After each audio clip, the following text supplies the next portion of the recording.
Shalom, shalom, shalom, haleluya, puji Tuhan, selamat pagi. Sungguh Tuhan kita baik dan teramat baik. Dan dalam kebaikannya, Tuhan sudah membangunkan kita kembali di hari pertama di minggu ini, Senin 22 Mei tahun 2023. Kita pasti akan diberkati hari ini, amin.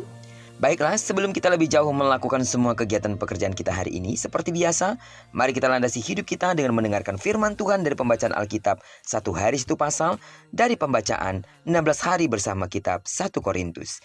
Dan hari ini kita sudah berada di hari yang keempat, maka kita akan membaca kitab 1 Korintus pasal yang keempat, ayat pertama sampai dengan ayat yang ke-21. Judul renungan kita hari ini, merendahkan diri jadi solusi yang terbaik. Sebagai pengantar renungan ini saya akan coba bacakan untuk kita ayat yang ke-6. Saudara-saudara, kata-kata ini aku kenakan pada diriku sendiri dan pada Apolos, karena kamu, supaya dari teladan kami, kamu belajar apakah artinya ungkapan jangan melampaui yang ada tertulis, supaya jangan ada di antara kamu yang menyombongkan diri dengan jalan mengutamakan yang satu daripada yang lain. Berdasarkan prinsip dunia, sangat sulit bagi seseorang untuk merendahkan diri.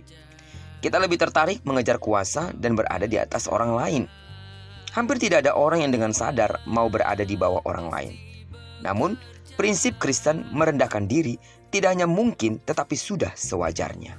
Kesombongan dan kebanggaan diri menggerogoti tubuh jemaat di Korintus. Dalam perikop yang kita baca hari ini, Paulus tidak henti-hentinya menegur kesombongan mereka dalam pelayanan. Paulus melihat kesombongan itu terekspresi lewat mengutamakan diri sendiri dan menganggap diri penting.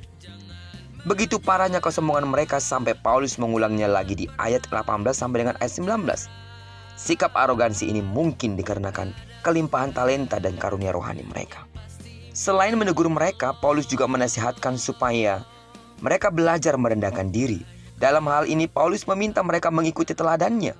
Pasalnya ia sendiri telah menuruti teladan Kristus. Pernyataan ini bukan isapan jempol belaka. Paulus bisa membuktikannya lewat contoh dan pengalamannya sendiri. Bahkan Paulus menyimpulkan bahwa posisi rasul adalah tempat yang paling rendah. Sebagai orang Kristen yang melayani Tuhan, merendahkan diri tidak hanya memungkinkan kita lakukan. Malahan, ini menjadi sebuah keharusan sebagai bagian dari meneladani Tuhan kita Yesus Kristus. Jauh sebelumnya, Tuhan Yesus juga sudah menasihati dengan mengatakan bahwa jika ingin menjadi besar, kita harus menjadi hamba bagi semuanya. Bahkan ia telah mengambil tempat paling hina. Kunci merendahkan diri adalah menanggalkan kesombongan, kebanggaan diri, dan status sosial yang kita sandang. Hanya dengan merendahkan diri kita dapat belajar meneladani Kristus. Amin. Tidak ada lain tujuan dalam hidup kita selain memuliakan Tuhan. Tidak ada lain dalam hidup ini selain kita meneladani apa yang Kristus telah kerjakan saat dia ada di bumi, yaitu merendahkan diri. Karena setiap orang merendahkan diri, mereka akan ditinggikan. Jika kita ingin lebih diberkati oleh Tuhan, sekali lagi, belajarlah untuk merendahkan diri. Terpujilah nama Tuhan. Diberkatilah kita di sepanjang hari ini, digenapi firman yang telah berjanji bahwa apa yang dikerjakan tangan kanan dan tangan kiri kita dibuatnya berhasil. Kemanapun kaki kanan dan kaki kiri kita melangkah karena kita telah menyerahkan diri kita sepenuhnya ke dalam tangan kendali Tuhan, percayalah di sana pasti kemuliaan Tuhan akan dinyatakan.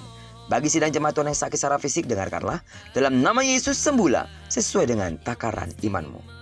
Jika bersatu musuh datang menyerang engkau, tapi karena kekuatan Allah ada padamu, maka musuhmu akan lari daripadamu.